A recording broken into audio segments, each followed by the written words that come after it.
Hello and welcome to A Conversation on the Daily Bern. I'm your host, Eric Miller, joined today by an awesome activist from the Socialist Alternative, Tamar Wilson. How you doing, Tamar? Hi, Eric. Thank you for having me. I'm very Thank happy you. to be here with you today. Yeah, thanks for taking some time to chat with me. We met in person in Philly outside of City Hall.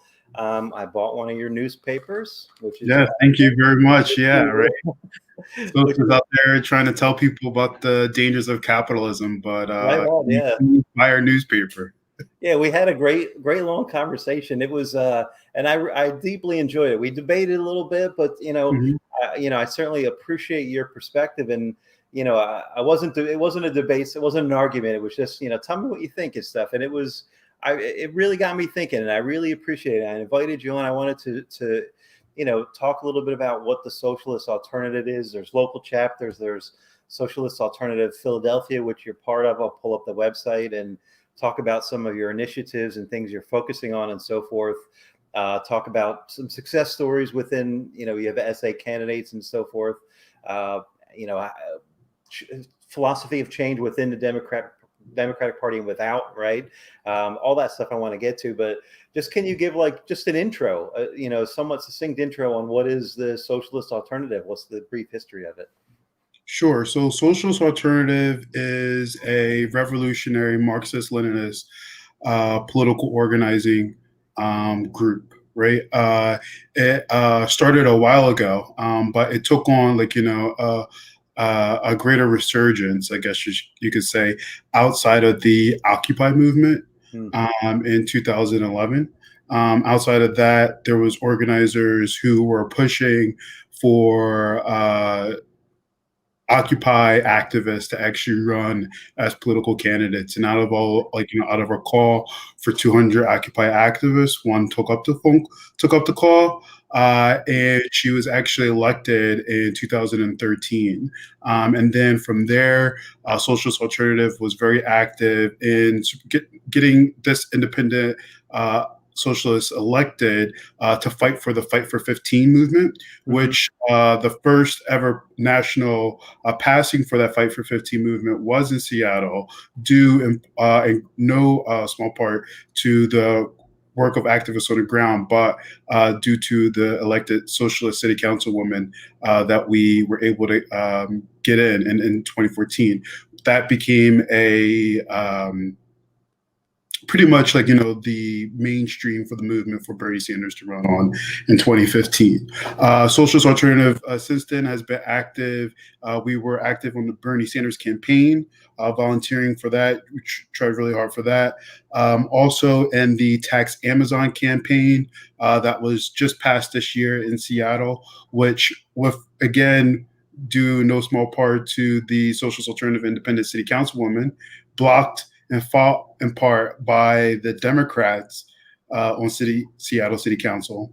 And we were able to get a $2 billion over 10 years, right, concession from the ruling class for the working people of Seattle for housing, green jobs, education, and the things that working people need. Since then, and this year, we did try again with the Bernie Sanders campaign, volunteering hard for that, organizing for that, and we've seen an explosion of growth. There is a difference between Socialist Alternative and, let's say, like DSA, where we are explicitly a revolutionary organization, and we believe that and the call for a mass workers' party is what's needed. We believe that, a break with the Democratic Party operating outside of it, organizing explicitly outside of it, working to build labor connections into an independent political force outside of the Democratic Party. Right on. Yeah, and that's a hot topic at the moment, the general strike, right? So that sort of falls right in line with your philosophy. And so, how did you? And what's the city council person's name in Seattle? Shama Sawant. Okay. And and she is currently facing a recall campaign after getting elected in 2019 for the third time in a row. Right, she's now facing Martin's Trump billionaire ICE landlord developer, Oh right? boy. Martin Seelig. He's a billionaire. He's a landlord of an ICE prison, and a Trump donor. So right wing capitalist campaign funded to try to recall and overturn the democratic will of the people, right? Based on spurious charges, right? Nothing illegal, no laws broken. And we can get into it, but they're trying to criminalize her involvement in the Black Lives Matter movement, Mm. right? They're trying to attack her because of her opposition to unfettered capitalism and like her stalwart allegiance to the working class people of Seattle. But we can get into that. Yeah, I mean, but she's been the incumbent. You said since 2013. That's the same person you're referencing that won in 2013. Yes, yes, Yeah. yes. So We ran a couple other candidates too. In 2017, we ran Ginger Jetson in Minneapolis for city council. And Minneapolis actually has ranked choice voting. So we can also get into ranked choice voting and how, right, these systems of electoralism without the power of social movements, right, can be used to like block progressive change, right? Because Ginger Jetson, the Minneapolis Seattle Council independent socialist that we ran in 2017, actually attained the most ballots, right? The most votes on the first ballot.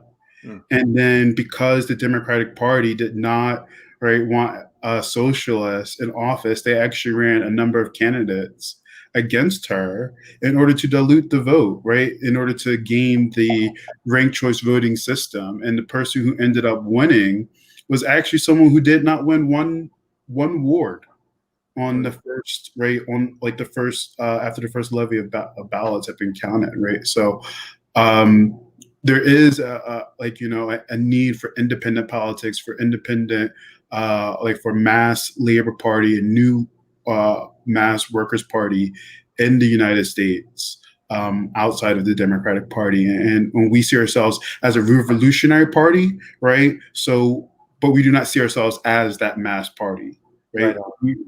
We see ourselves as like helping to build that and helping to serve as this revolutionary guide.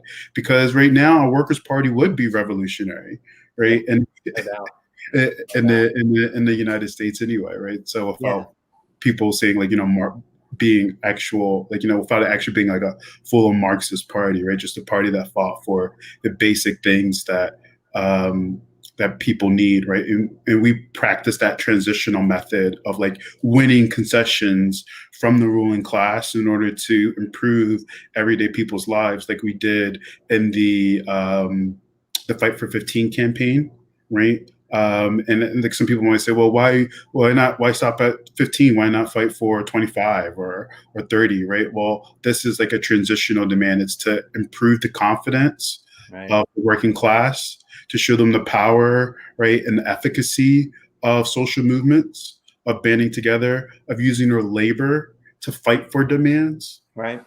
Right. Yeah. And there's a great example of that, and correct me if I'm wrong, is Bernie joining Fight for 15 and pressuring Amazon, right? Disney in California maybe is what I'm thinking of, right? Where they did raise their minimum wage, and that was outside of legislation, that was outside of electoral politics, that was a social movement and social pressure. Is that a good example of what you're talking about? Absolutely. I mean, like we can see these things like brought on by the pressure, right, of social movements. Like social change cannot be and the power generated for that through the power of social movements, the power of the bully pulpit of people cannot be understated, right? And the power to demand more in an increasing fashion, I think, is the reason why we see so much like opposition to progressive politics. Yeah, here. So what's the organizational makeup? So there is the National Socialist Alternative, and I'll pull up the website, is socialistalternative.org, and then there's Socialist Alternative phl.org, which you're in Philadelphia, right? So are there chapters around the country? How many? What's the footprint look like? And So we have chapters all along the U.S. I don't mostly along the Eastern Standard, but we also have chapters in most major cities actually. So that includes the West Coast. That includes, as I said, Seattle, L.A., Chicago. Chapters in Texas. You can go to our website to figure out the exact number. I'm not exactly sure off the top of my head. But we have about 1,000 members, which is fine, right? Because what we are, as I said, is a revolutionary party. So we do a lot with a lot less. And I remember one time Shama Sawant was taking an interview, and they asked her how many people in her organization was backing her, and she said 250, and the person said 1,000. And it's like, no, right? So we are a democratic centralist organization, and what that means is we encourage, right? We in fact encourage open and democratic debate about where to go, about profiles, about campaigns, but then we all democratically vote on the way forward, and then that sort of like centrally binds the organization to move in that direction, and that allows us to really punch above our weight and to get a lot of stuff done very quickly. A lot quickly and directly, right? Whereas other organizations might be caught up endlessly in debate, caught up endlessly in rhetoric without, like, actually being in the project of organizing and trying to get stuff done. Right on. Yeah. So it's socialistalternative.org. This is the national site. So you can come here. Sorry, I said all that stuff, but we do have branches. Each branch is broken up into different sub branches. So Philly has west, north, and south branches for the Philadelphia subsection, and each branch is overseen by a branch committee with different subcommittees. We are also part of International Socialist Alternative, which is really a really groundbreaking new leftist socialist formation, right? A new leftist international of socialists working together to build an independent leftist political formation.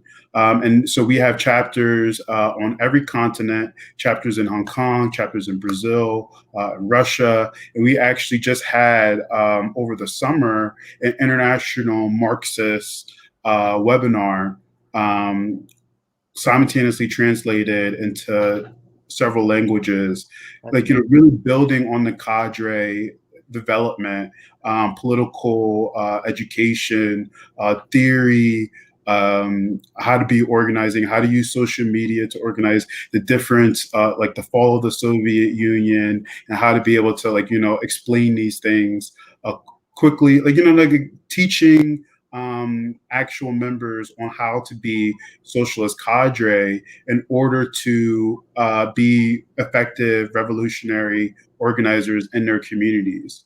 Right on. Yeah, so there's just to give a little tour. So in your area is where the chapters that Tamar is talking about, so you can go find one near you, and presumably if you wanted to start one, you could reach out.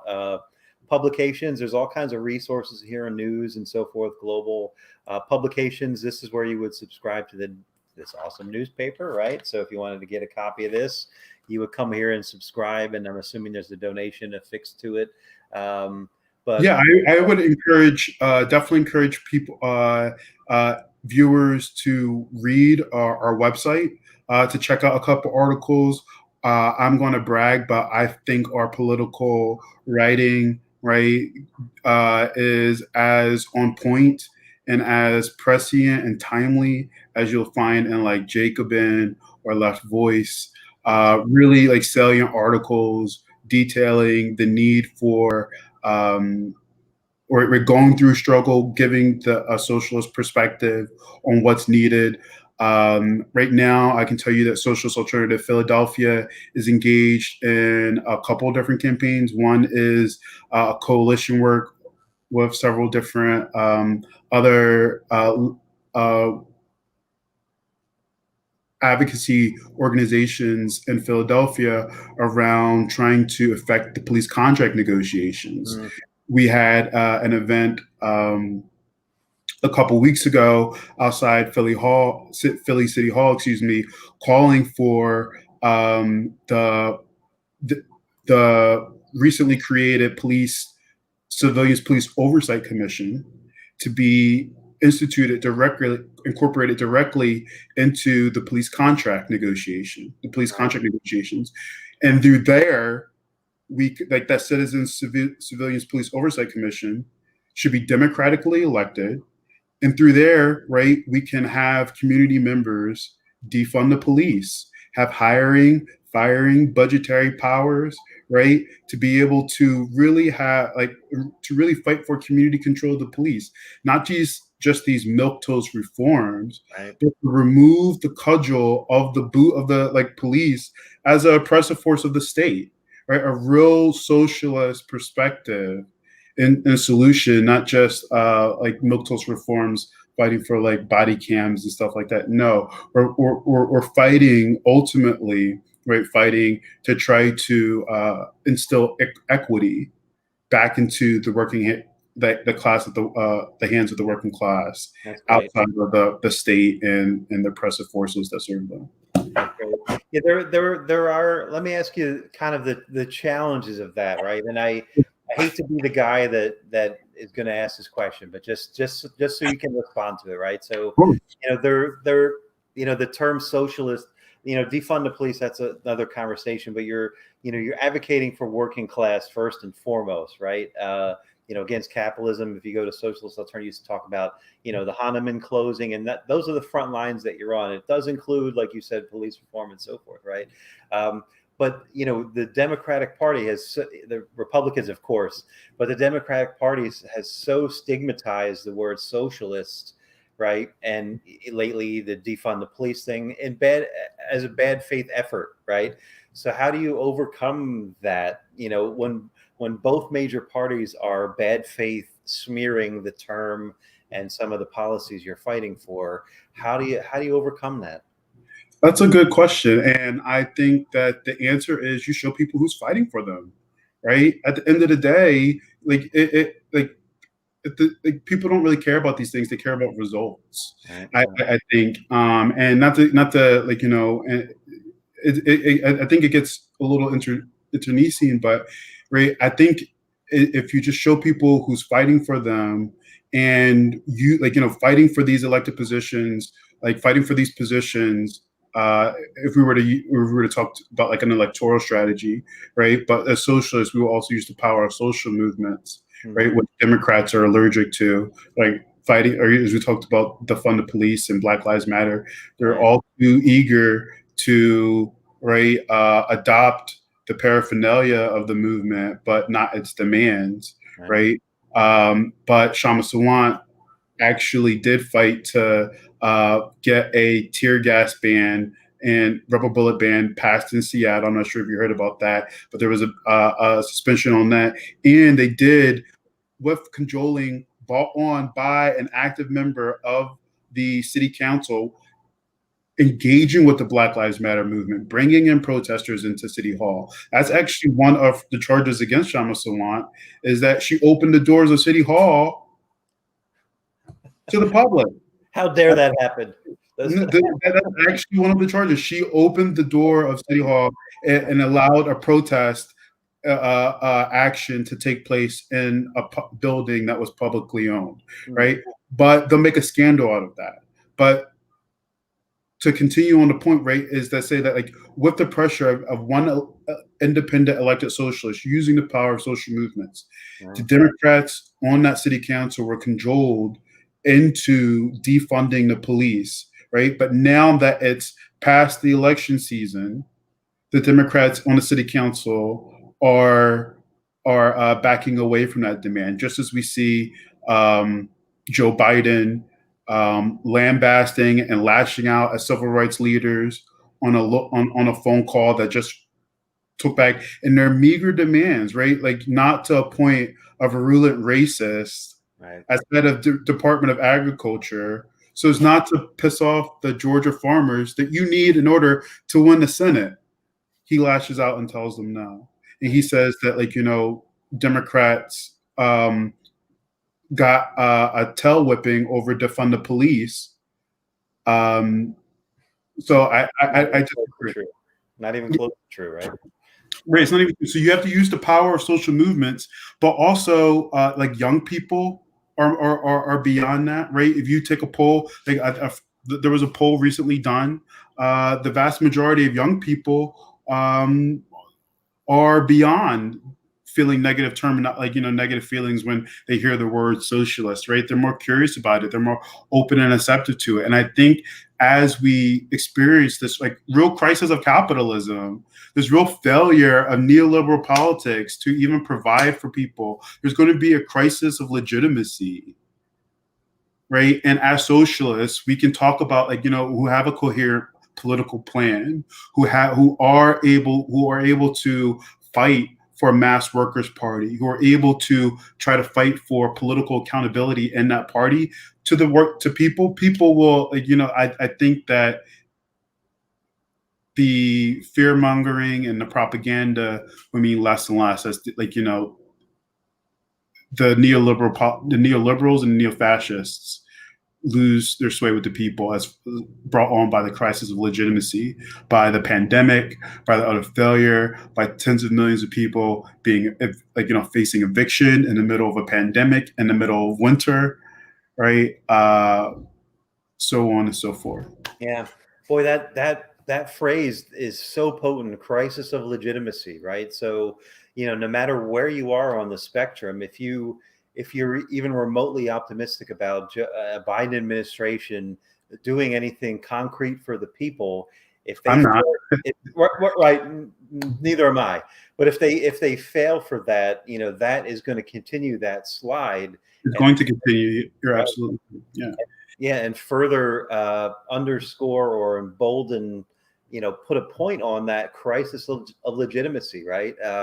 Even if they do the bare minimum, we're just, like you said, the younger generation doesn't have those. They're not stigmatized with socialism, right? There's, and there's a generational thing to that. I think, my parents and our parents, probably read the definition of socialism during a Cold War era, and it meant one thing, and that still lingers a little bit, right? But it doesn't, we're sort of outgrowing that with the younger generations when they're under a mountain of student debt, and they've been at endless war their entire life, and the military budget gets passed, but they don't get any COVID relief, right? They're they're seeing unfettered capitalism, and they're feeling it. So of course they're going to migrate to a socialist alternative. I didn't even plan to go to that point, but that's the name fits. The name fits for every. But also, like we've seen with Bernie Sanders, right?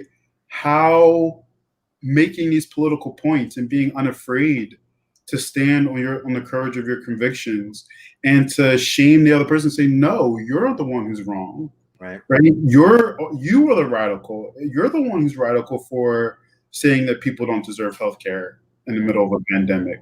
You these salient points. You are the one who is radical for thinking that corporations should be able to get bailed out while 20 million people are evicted from their homes, right? And having the courage on that. And I think, as I said, Bernie Sanders has shown the power of social movements and how quickly people's minds can change. Look at the Green New Deal. Look at the Fight for 15, right?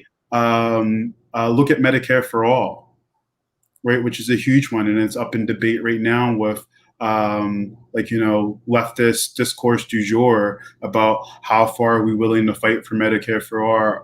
Are we willing to leverage Nancy Pelosi's speakership in order to get a House vote on Medicare for all? And I think that, right, there is a lot of. Have you seen this discourse on Twitter? Of course. What's your opinion on it? I could go either. I don't know. I generally don't share too much opinion of my own on this show. What's your opinion on it? That's a good, okay. Well, I believe in class warfare. I believe in open class warfare, right? So I believe in using any and all means in order, right? And this is one of the reasons why I keep coming back to Shama Sawant, is because the way that she uses her elected office, right, is to heighten that crisis of legitimacy, Right. right? And to show the contradictions of capitalism, and then to force the other elected officials to choose a side, Right. Right. right? And to specifically force them to choose a side, and to make it plain to the people whose side they are on. And Right. by doing that, you show whose side you're on, right? So I just don't understand the argument that it would be more salient to a certain elected official's career to be fighting against someone who's so nationally disliked, like Nancy Pelosi. Yeah, I saw her poll numbers earlier today. She's actually less popular than Donald Trump. Nancy Pelosi is, right? The differential. Well, I think, you know, I one of the angles in the argument is, you know, you only have so many shots at using your political capital. And I think maybe it's David Sirota made this point that, if you have that and if you can apply that pressure, is this the best use of that, right? Because if they force her, and I'm not making the argument, I'm just kind of sharing the news, right? So if they force Nancy, they withheld her vote and forced the floor vote, and assuming she delivered on that promise, which is a whole other question, but then the vote's going to fail, and people say, well, that's a failure in and of itself, but it isn't, because most legislation doesn't pass on its first time, and blah blah blah. Right? But is that the good use of that? Like, if you come at the king, you better Not myth. you know what I Yeah. mean? So I get that point, but I mean, I don't think that, and I've seen her just crystal ball say this, and I'm not going to steal it and act like it's mine, but no one deserves just trust me. Right. Right now, 3,000 people are dying a day. Yeah. 3,000 people are dying a day, and I don't think that if I don't think there is a more appropriate time to force an issue like Medicare for all than there is right now in the middle of a pandemic. Get them on record. That's primarily the people who are obstinate and so conservative enough to vote no on the Democratic side, right? And then we try it again, right? They tried to veto Obamacare or revoke it like 60 some odd times, and you're telling me that it will take all the political capital that leftists have to force Medicare for all to the floor just once? I reject that notion. And I mean, like preceding the vote, it would force a bunch of discourse. It would enforce a bunch of media, playing through the media, right?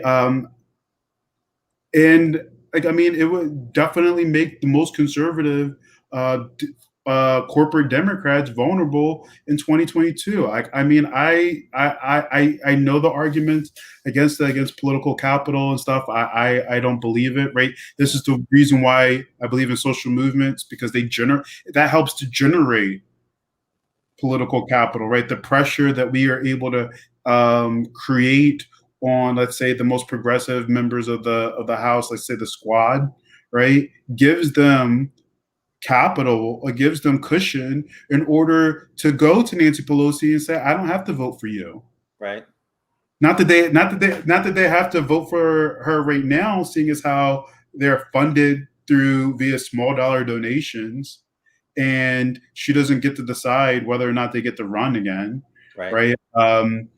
I mean, if their argument is that they may not get as valuable a committee seat, then I think that is even more reason why they should be rallying around someone else that they could, someone else palatable. Or I think there should be even more reason as to why right? They should be going out and talking about how bad of a speaker that she is, Yeah. right? Yeah. And imposing and and addressing that. I'm all for it. Let me just put that out there for it. Like, right, I believe in class warfare. Make the lines, draw clear the battle lines, right, and then start fighting. Right? When has the left ever really utilized power? If we're always going to wait for some pristine, optimal moment, I don't see it. I mean, the leftists have to push, right? We didn't see much pushing from the left during the CARES Act. And what happened? It was the greatest transfer of wealth upward.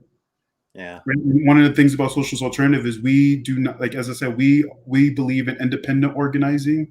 We are not we're not fans of Biden or the Democratic Party, I should say, we're heavily critics of it, but for good reason, I think. Yeah, and at the event that you saw us at, it was an event to prevent Trump from trying to steal the vote. But it was not an event that was celebratory of, like, or at least we were not celebrating Joe Biden. We were like, every vote needs to be counted in order to protect democracy, right? And socialists protect democracy. So we're going to fight to ensure that every vote gets counted. But we need to be clear about what Biden, the most conservative Democrat in probably like 50, 60 years, and what his administration is going to be like on people in the middle of a pandemic, when his predecessor, like a self-proclaimed Reagan Republican, right. let 5 million people be evicted out of their homes. What's that going to happen now in the middle of a pandemic with 20 million people, like renters, are facing eviction? Yeah. Yeah. Another example that I had a guest on yesterday from the International Marine Mammal Project, right? Yeah. Save the dolphins and whales and Mhm. conservation and so forth. And we're talking about the impacts of climate change and fossil fuel on marine mammals and so forth. And we both made the point, like, there's really no difference between Donald Trump and Joe Biden on fossil fuels, right? So, you're absolutely right. There's a continuum that we have to keep fighting, and it's not, it's a nonpartisan position. It's a corporate position. It's capitalist position, right? So, I admire that you're doing this work on the front lines, and I don't disagree with anything that you say at all, right? And some of the questions I ask are sort of devil's advocate in nature. No, of course. Like, yeah, and please, like, feel free. And it's good that we're having these discussions, because these are things that the left, like, these are discussions that the left needs to have right at this time, right? Because about, like, independent organizing, right? Yeah. These debates about explicitly organizing outside of the Democratic Party and its efficacy and the pitfalls that it can open you to, the reprisals, right? The amount of effort that it can take in order to defend like the amount of effort that it takes to defend Shama Sawan's seat from capitalist attacks. I mean, we have to send members to Seattle, right, to phone bank, to text bank, to canvas and knock on doors in order to defend this seat that we've gotten that's gotten material concessions on behalf of the working class.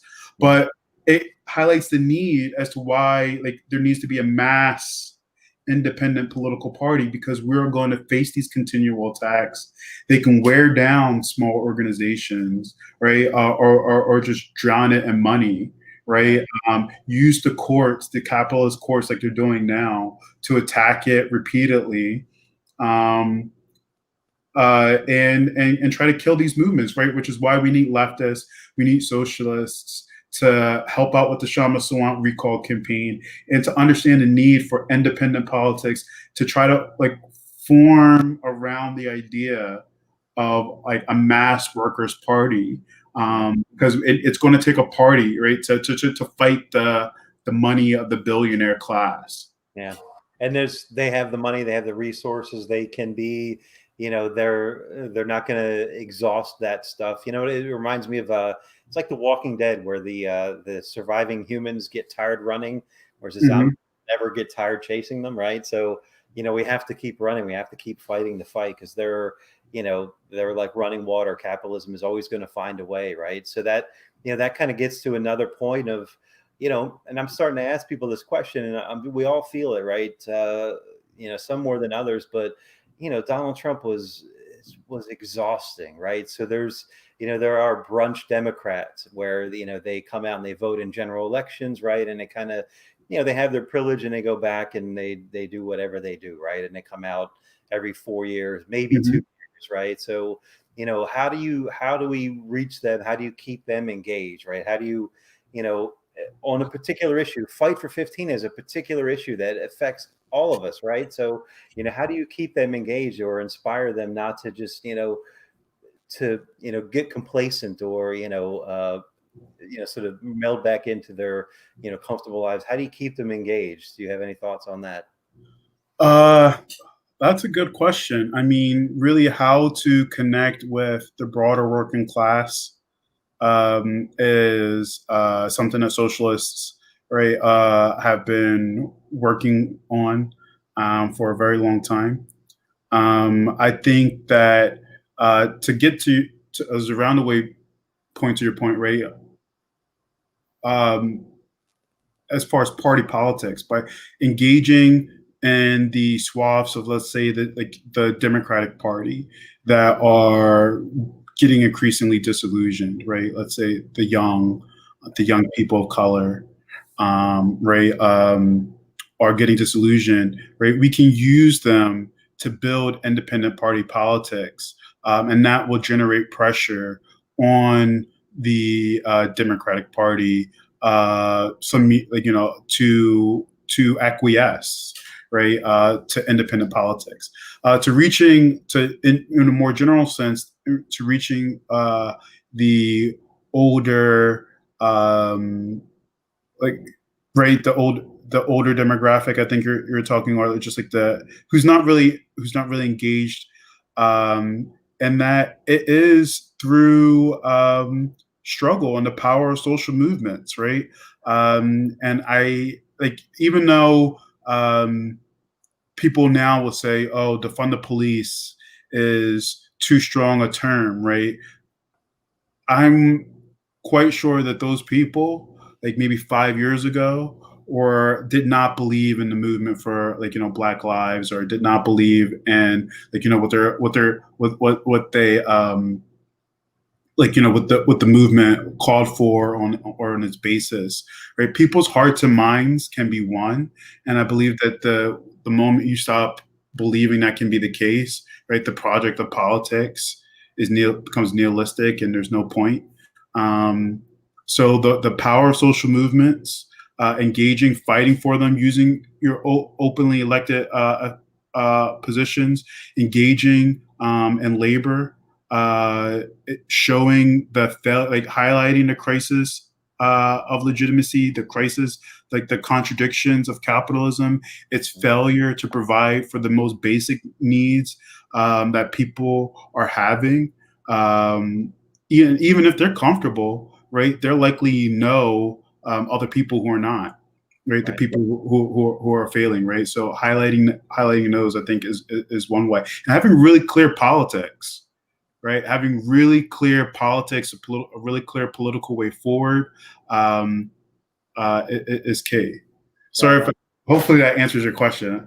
No, I mean it's a tough one. An ongoing question too, right? It's a never-ending struggle, right? And it's, what you said there at the end is great about having really clear politics. It's, at a policy level, it's easier to communicate a specific policy than it is sort of a broad, socialist movement, right? You say Fight for 15, that's succinct, right? Defund the police is succinct, and the debate whether it's an accurate term, that's a whole other thing. But it is succinct. Medicare for all is succinct. Whether you agree with it's the right way to approach it, but like you said, that's a real clear politic. Fight for 15 is a real clear politic, right? And if you approach someone who's a casual follower of politics, locally or nationally, and you give them something that's so pointed like that, there's not a lot of gray area, right? If they understand it.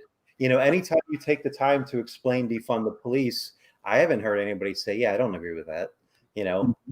And it comes down to what you said, having a real clear politic, right? So yeah, Having a real clear political platform, right, and political perspectives, and to hone our political perspective. Socialist Alternative actually does tabling.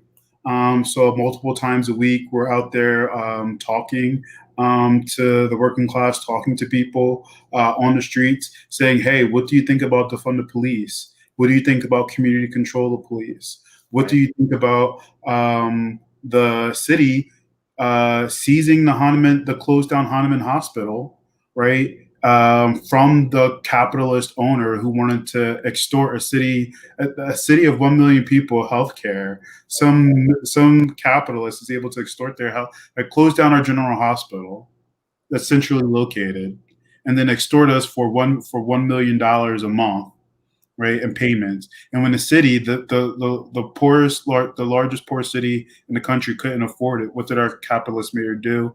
Oh, he said that's the courts. The court, and it's too expensive. He can't do anything. His hands are tied.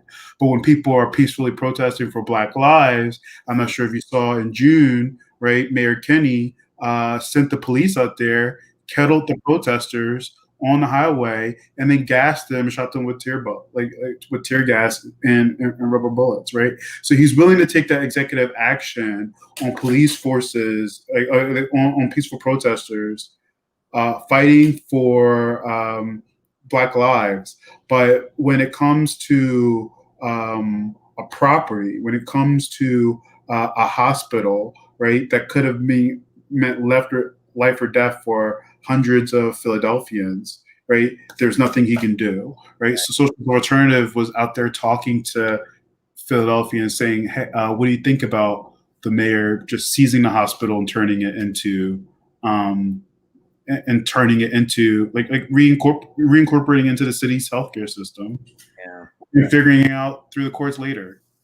yeah. That was, I mean, that's terrible. And those examples, I'm glad you cited those. So I could talk to you all day, my friend, and I love to have you back. And there's a million directions we could go. And when I met you, I think we talked for like, it was easily an hour, right? And We talked for a bit, yes. right. So, but I just want to close on, what you're saying, like the Hahnemann was a frontline issue. You mentioned the recall in Seattle. So, please check out Socialist Alternative, PHL.org. You're absolutely right about the writing. There's amazing news stories on here. It's not, the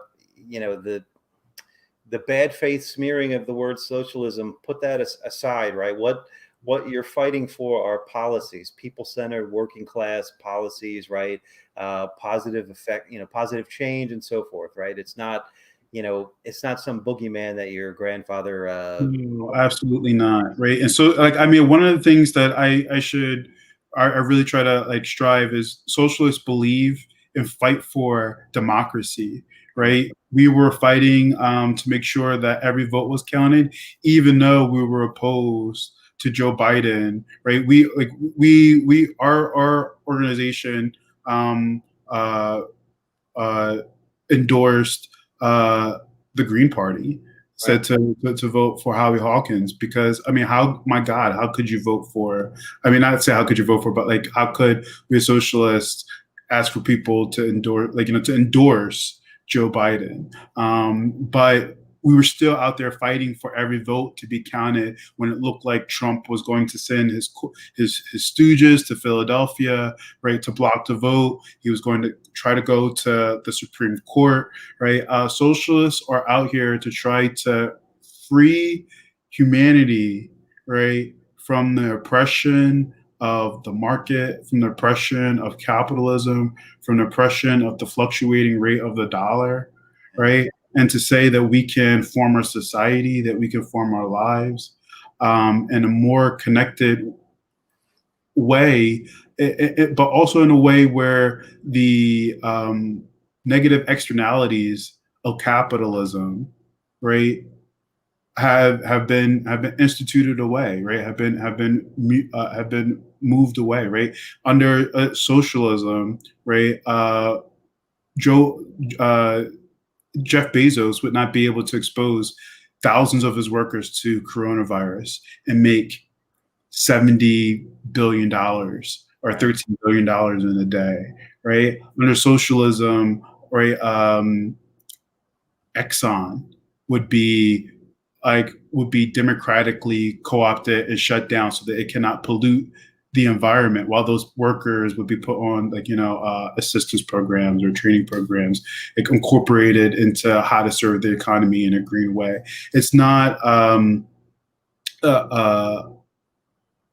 as you said, a boogeyman. And to think about it even more simplistically, think about the things that, like, as we still talked about, transitional demands, getting concessions from the ruling class for the everyday people to inspire their confidence, to make them believe in the power of social movements and the power of banding together, and what that's all about. Thank you very much, Eric.